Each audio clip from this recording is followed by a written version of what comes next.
Hello, thanks for being in a new video. This time I have an unboxing of the Huawei Pura 70 Pro. Let's get started. This is Huawei's newest high-end device. I'm too excited to be able to try it out. Right out of the box, they're already telling us some of its standout features, like the X-Mage technology in the camera, and also the Kunlun glass that protects the screen with excellent resistance. So let's get it out of here. Its launch price in Mexico is 23,999 pesos. On screen you see the reference price in dollars to give you an idea, although remember that prices here are not the same as over there. Although in this case, Huawei is including the Huawei FreeBuds Pro 2 as a gift and may also give other additional discount coupons, so it becomes one of the most interesting purchases. Now let's take it out of this box so that we can get to know it in more detail. And notice nothing else how pretty this device is. It comes with a curved back cover, the new camera module in a triangular shape with rounded corners, and on the front a quad curved display, definitely giving a super premium touch. We're going to set to power it up while we see what else comes in the box. So let's pull this out to see what comes in this box. And we're first going to find the key to remove the tray. And subsequently, we're going to find a case.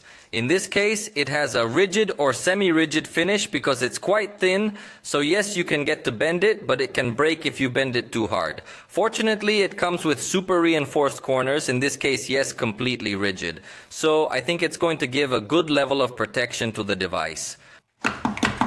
And finally, we come across the 100-watt charger. And here comes also its cable, which is from USB-C to USB-C. This is new. It seems to me that Huawei previously always handled USB-A on one side and USB-C on the other side. Although note that the charger interestingly comes with both types of connectors, although they are not intended to be used simultaneously. But you could very well connect your cell phone or computer with this same adapter as it has plenty of power. Later, we will test a charging test, but for now, it is appreciated that it is included in the charger, unlike others. Basically, that's all the contents of the box. So it's time to focus 100% on the cell phone.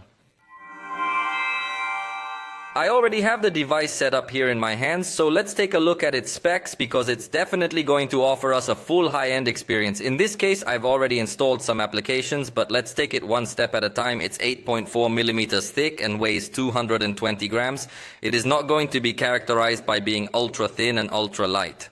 In fact, no high-end device is characterized by that, since they integrate a lot of technologies. So it would be very complicated to make the device exaggeratedly thin. But believe me, it feels very good in the hand. The screen is 6.8 inches in its diagonal, with OLED LTPO technology from 1 to 120 Hz. The resolution is 2844 by 1260 pixels, protected with second-generation Kunlun glass. So it's extremely tough, and also it has 4 curves, so the bezels are ultra thin, giving a super attractive and modern design. The front camera is 13 megapixels with f2.4 aperture, but because it's an ultra-wide lens that also has autofocus, so it's a camera that's really going to stand out for its width.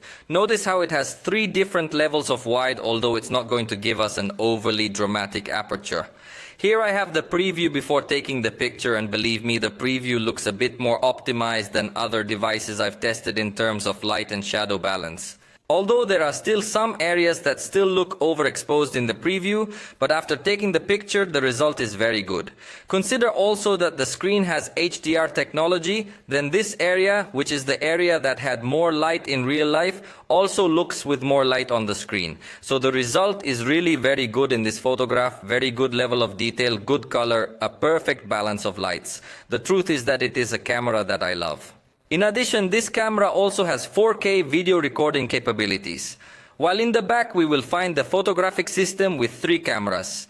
The one at the top is the ultra-wide camera, which also has autofocus.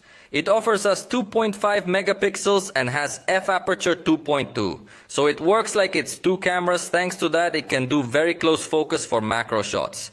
On the bottom we find the camera considered as the main camera with a 50 megapixel sensor, variable aperture from f1.4 to f4.0, autofocus and optical stabilization. And finally, the telephoto camera, which at the same time is also a macro camera, with a 48 megapixel sensor, f-aperture 2.1 and optical stabilization. There are two things that surprise me too much about this zoom camera. The first is the f2.1 aperture. It's amazing how much light you can get in here considering it's a telephoto lens. So for nights, you're going to be able to get good pictures even applying zoom. And the second thing that surprises me is that it has macro capabilities. I mean, it can focus on very tiny objects, and considering that it's a camera that gives us zoom, macro pictures are going to come out great. So you have two ways of taking macro pictures, both with the ultra-wide camera and with the telephoto camera. So here are some examples. This is a picture with the ultra-wide camera. I like the way the color comes out, the detail, and absolutely everything. Next is the main camera. Next is a photograph with the zoom camera, 3.5x. It looks pretty good. And then I zoomed in a little bit more and a little bit more until I got to the limit, which specifically is 100x, where I feel like it might struggle a little bit.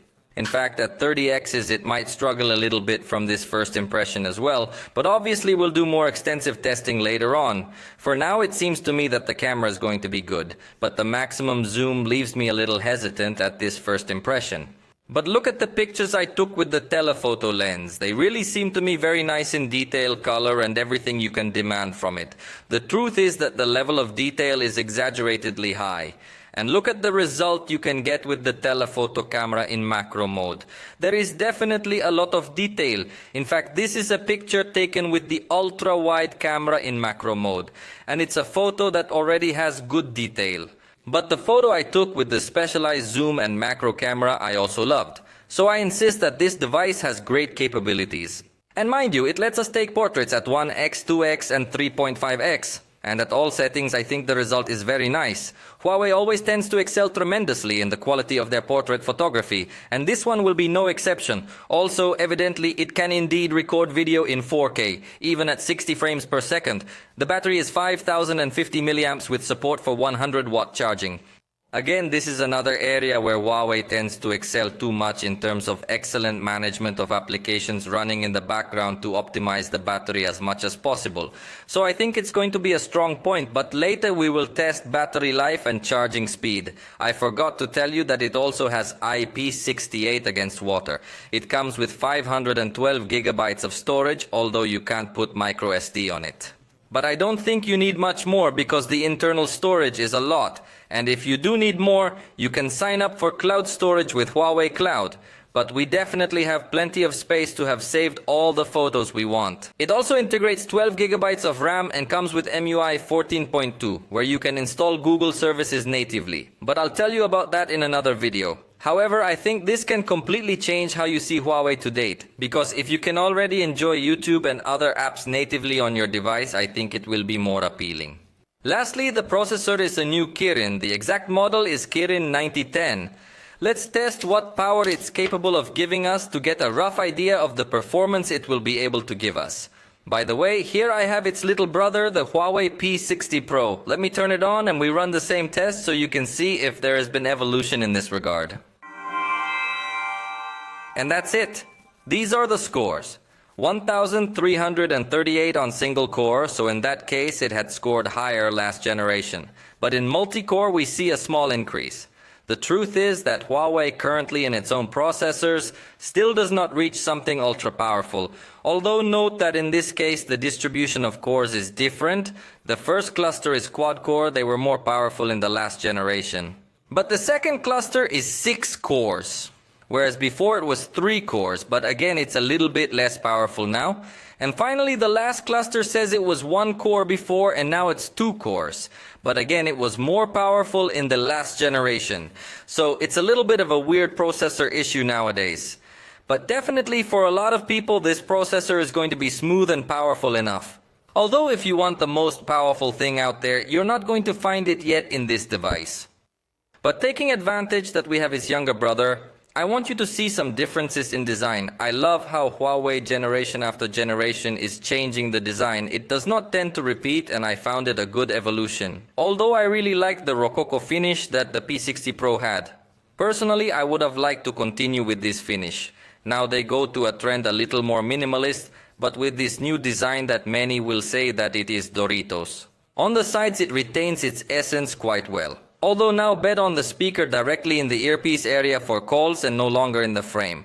But in the rest of the features it does seem very similar. The main evolution will also be in the photographic system with the new zoom camera. But for the moment this has been all for this video. I hope you liked it. Remember that soon we will have the full review so you can know it in more depth. See you next time.